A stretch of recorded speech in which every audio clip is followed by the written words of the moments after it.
Welcome back to Creepy Kitty Creations. I've got another fun one for you today as we continue our Wheel of Fortune for the Inuyasha series. And last time we did Kagura. And so now it's time to spin the wheel, but someone brought something to my attention last time. I forgot to add Kikyo to the wheel. So I've just added her in now, because a lot of people were wanting to see her and hoping that we get her this time. So let's spin the wheel and see who we're getting.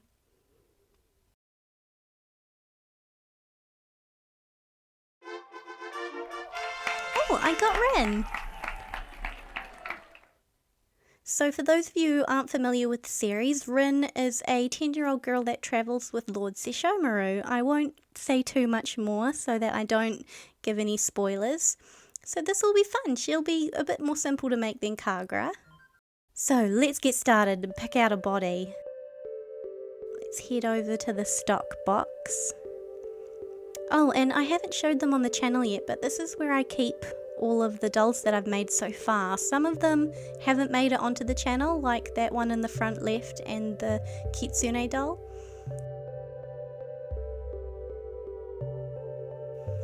Okay, so for Rin, her size is going to be a big factor on who we pick, because I really want her to be the right height as she is in the series compared to Lord Sesshomaru.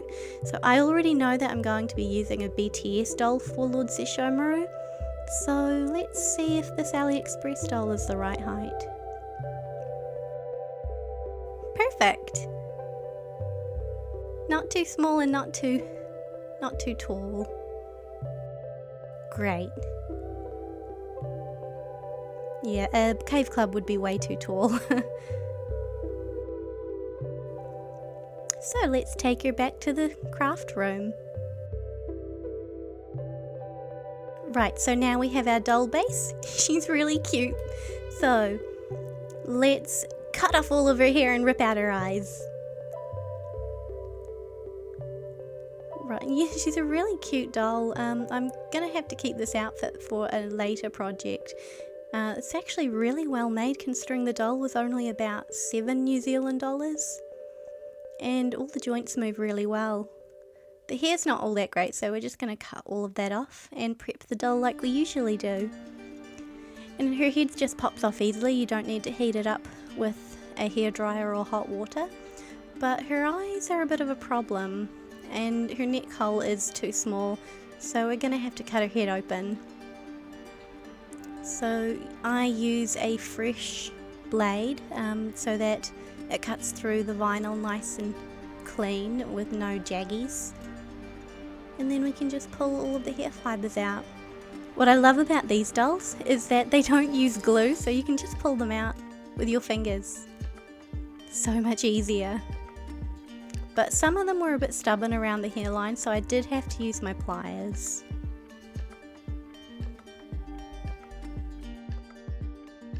And then we have a nice clean head. But her eyes are... What is that? I have... Maybe just a weird lump of melted rubber? I don't know. But her eyes are capped, so we're going to have to cut those out because some people can just push them straight out, but I don't have the hand strength, so I have to physically cut them out, and I'm going to have to do it anyway for making the eyes inset, so I figured let's just do it now. It's harder than it looks.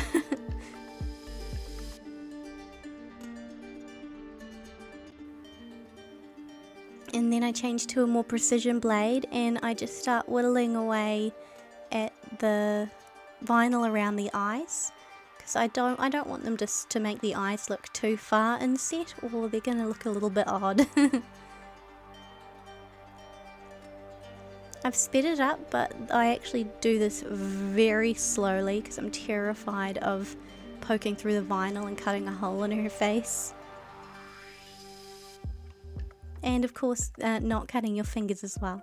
So this is what it looks like when it's all done. Looking nice and cute, and the eyes fit in really nicely. They're not too far back. I'll probably just use the same eyes. They look pretty good. So now we're going to wipe her face off with acetone, which is usually pretty easy, but these AliExpress dolls have, I guess the only thing, I would call them ghosts of the former paint job. So I made her wig cap off camera and I'm just gluing the wefts on as I normally would. I've learnt from my experience with Kagra and put on way more layers of glue so that the wig cap fits nicely. And now we have Cousin It.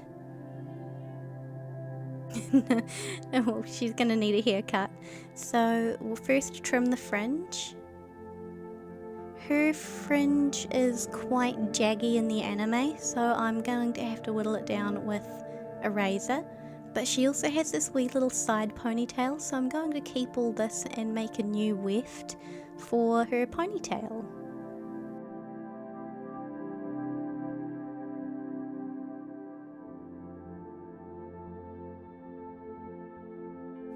And just set that aside to dry. Now using an eyebrow razor, I just razor away at her fringe, which takes forever, but it gets a really nice result.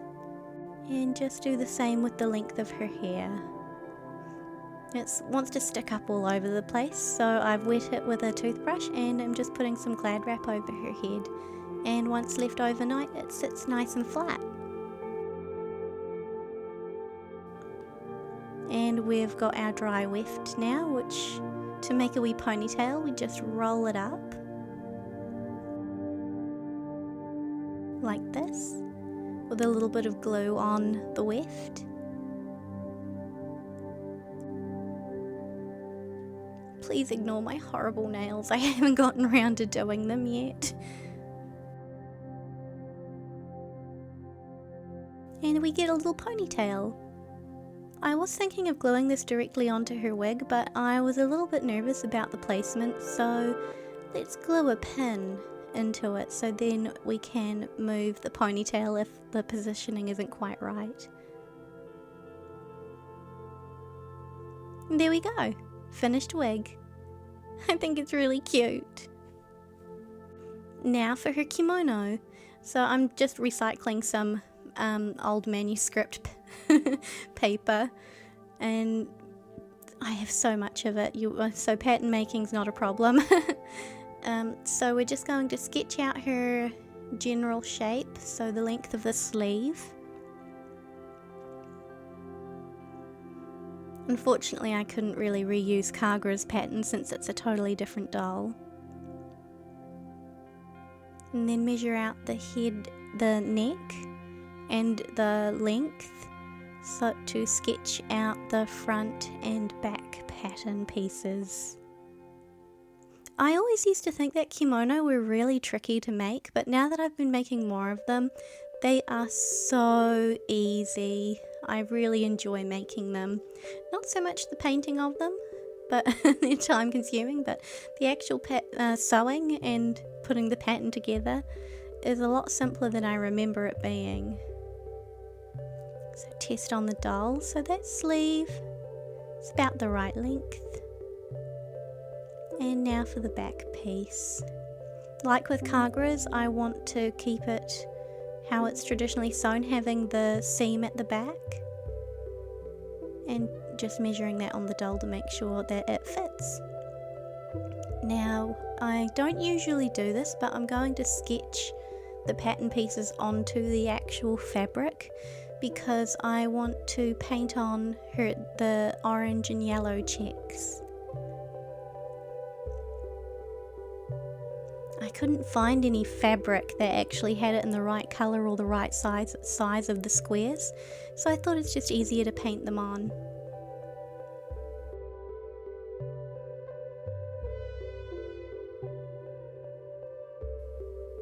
It doesn't look like it, but I've actually got a clear plastic film underneath it so that it doesn't get paint all over my cutting board, because the fabric paint soaks right through to the opposite side of the fabric, so that's why I wanted to do it this way. Learnt my lesson with Kagra. Trying to paint a completely finished sewn kimono is really hard.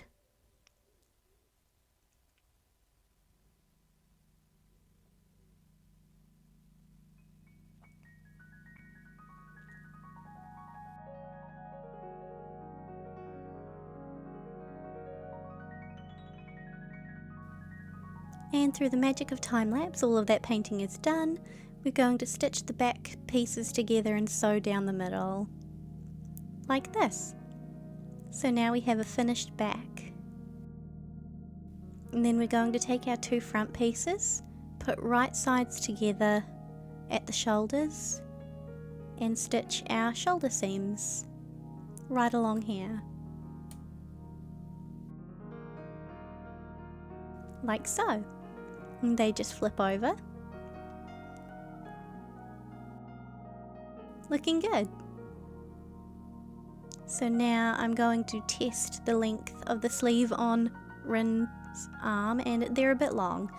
Rin's kimono doesn't have the wee droopy sleeves like Kagura, so we don't need any overhang this time, so I've just trimmed those to make them not as long. So we fold it in half to get that nice crease in the center so that we know where to line it up with the shoulder seam, like so. Pin that in there. Now, unlike Kagura's, we're not leaving any gaps, we're going to sew right along the sleeve and pin it along on the other side as well, sewing all the way across. So Kagura's we only sewed a little bit, but we're going to sew all the way for these, like so.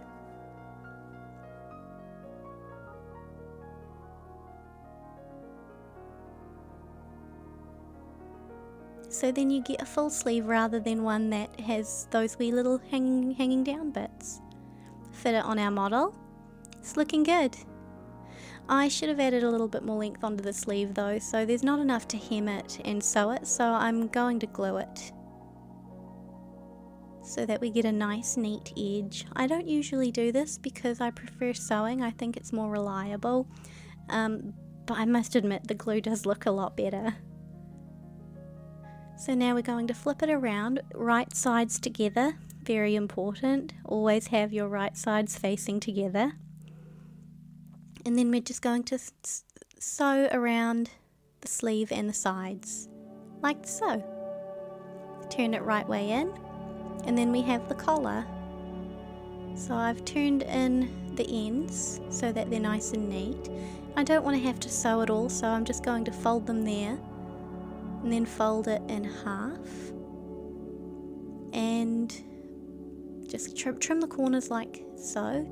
And that will stop any unsightly corners sticking out. Keeps things nice and tidy. And fold it in half with those corners tucked in. And this will be the collar.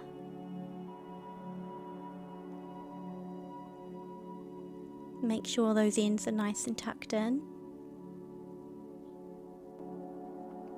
And like with the sleeves, fold it in half so that you get a crease and line it up with the seam in center back.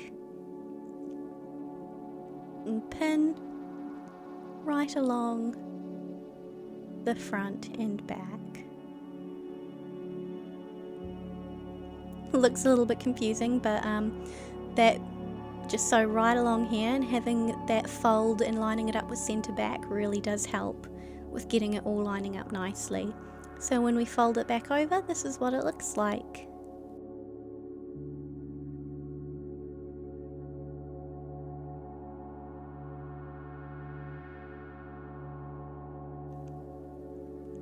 And now we just need to neaten the sides of the main front pieces, because the collar doesn't go all the way down. So we just need to tuck those in and hem them, and also hem the bottom of the kimono, because at the moment it's way too long for her. So the best way to do this, I think, is to actually put it on your doll.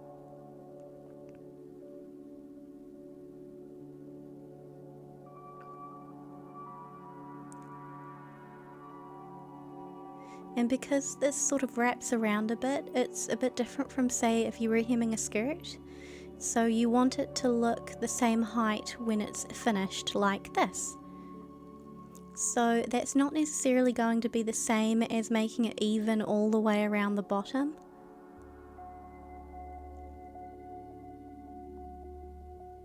Because, well, especially for me, I never cut my fabric perfectly straight. So you're going to get some parts that are only turned in this much, and then other parts that are turned in a lot more. And this doesn't mean that you've pinned it crooked, because as you can see, it's nice and straight on the doll. So you want to get a visually straight result rather than, say, measuring along the hem and making sure the fabric is turned up the same centimeters all the way along, because that can be deceiving if the fabric wasn't cut straight. And now onto her obi. I took some green fabric and I'm just going to sew around the outside and make this little ribbon here. I see so many YouTubers doing this and they make it look so easy. I've never quite gotten the hang of it. Put the little centerpiece over the top so that you can't see the stitch marks. And we have a bow. I added on a wee extension because I kind of made it too short for her, and added some snaps off camera. And I also added a snap onto the kimono. But we're not quite done yet. Rin has little green circles on her kimono as well, so we'll have to paint those on first. So I'm just doing that with some fabric paint.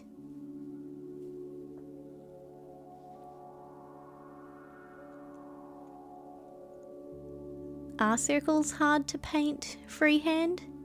Absolutely. A nightmare. They definitely aren't perfect, but I think they look okay.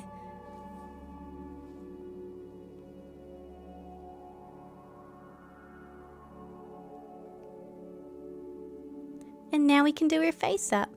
I actually find her face up a little bit hard, and I'm always apprehensive when I'm doing face ups where there's like no makeup, it's just all very natural, because if you make a mistake it's really obvious. So I just find that a bit scary. So I'm just doing the blushing on her body as well, at all the joints, with some peach tones and also a little bit of red. And do the same blushing on her face. Nothing too dramatic because she's only 10, she wouldn't be wearing makeup. But I want her to look cute, like a little cherub cheeks. And again, she's not wearing makeup, so I need to keep the lips quite natural, which you wouldn't think would be too hard, but I find it a bit challenging. It's just really hard to know when you've done enough shading, not enough, or too much. Now I go over her waterline with a watercolor pencil. Inset eyes are always so much easier for me because I don't have to try and get them even. So I sketch in her eyeliner with a black watercolor pencil. I want it to be a little bit realistic but also true to the anime. She's only got like this one eyelash sticking out in the way that she's drawn in the anime, so I wanted to keep to that.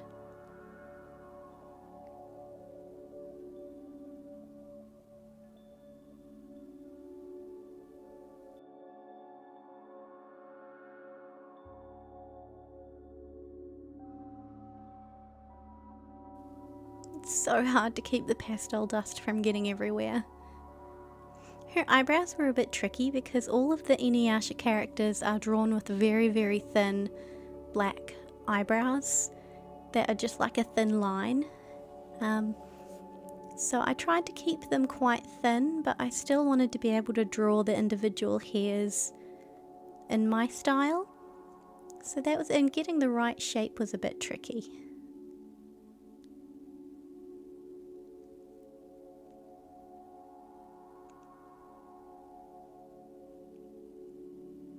So I draw on the little eyebrow hairs using Faber-Castell pencils.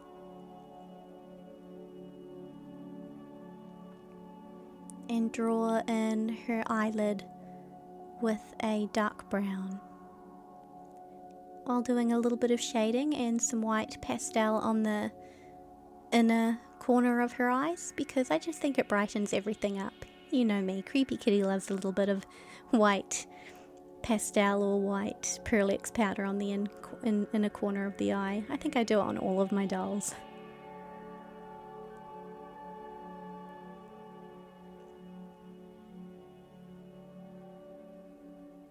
Trying not to use anything darker than a light brown for her shading around her eye, because I just, knowing me, and I'm gonna go too dark, so I just kept those dark pastels in the drawer to avoid from going too far. Then using a wet paintbrush, I go over her eyeliner with black watercolor pencil.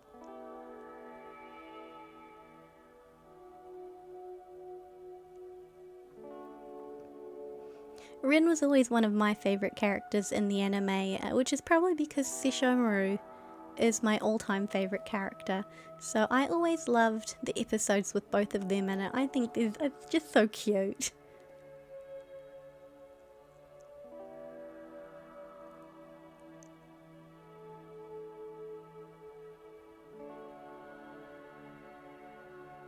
I'm going over her waterline with a wet watercolour paintbrush as well, just to make some of the colours more vibrant. And the same with her eyebrows.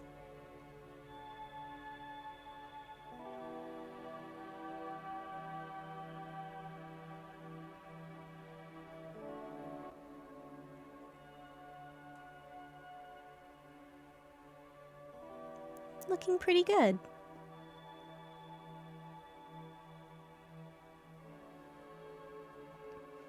I never used to, but I like adding little lines along the lip for the lip wrinkles. They look really cute.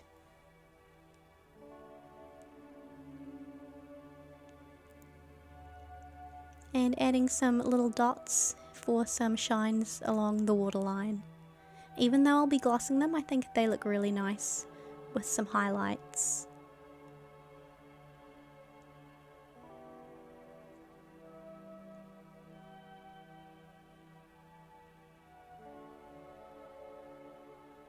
And just making sure that I've got that eyeliner as black as it can be.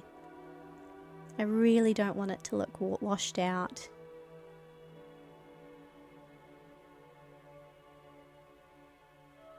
I'm not bothering drawing on her eyelashes because in the anime they aren't drawn with bottom eyelashes, and I'll be giving her 3D eyelashes because she's got inset eyes. So this is her finished face. It's been sprayed with Mr. Super Clear, so now we can use some high gloss varnish along her waterline. And even though she doesn't wear makeup or anything, I still like to gloss the lips. I think it looks really cute. Maybe she just licks them a lot like me. So now for the 3D eyelashes, I coated them with some glue to make like my own band because they are way too long. So this keeps the eyelashes together while making them the right length for a doll.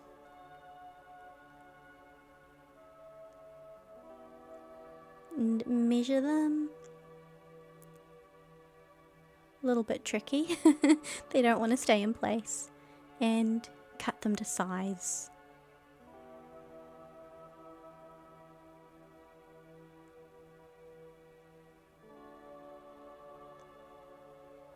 And trim a little bit on the inner corner because that one's a little bit long.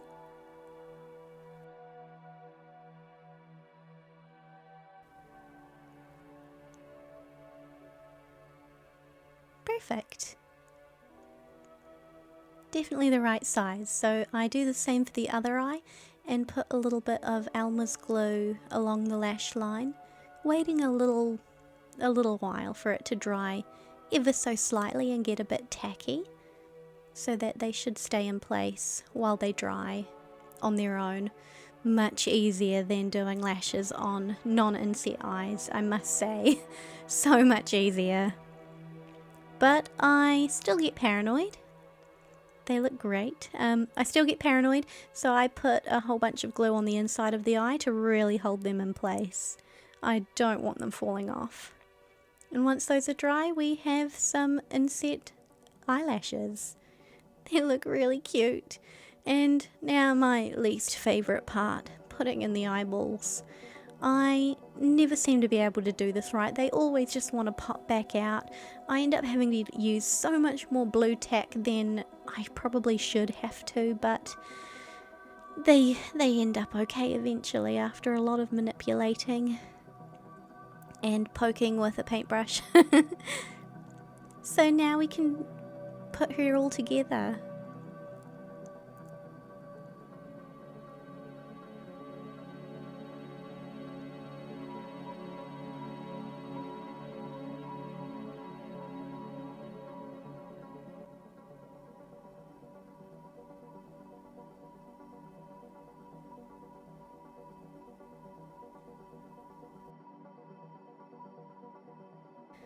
And there we go, we have a finished Rin from Inuyasha. I hope you liked the video, and if you haven't seen the Inuyasha anime, please do, it's amazing. Like the video if you liked it, please subscribe if you want to see the next video, and hopefully you're excited to see who we'll be making next. It might be a little bit late because I still have the Halloween doll and a collab coming up, so it will probably be after those ones. I am really looking forward to finding out who I'm making next, and I hope you are too.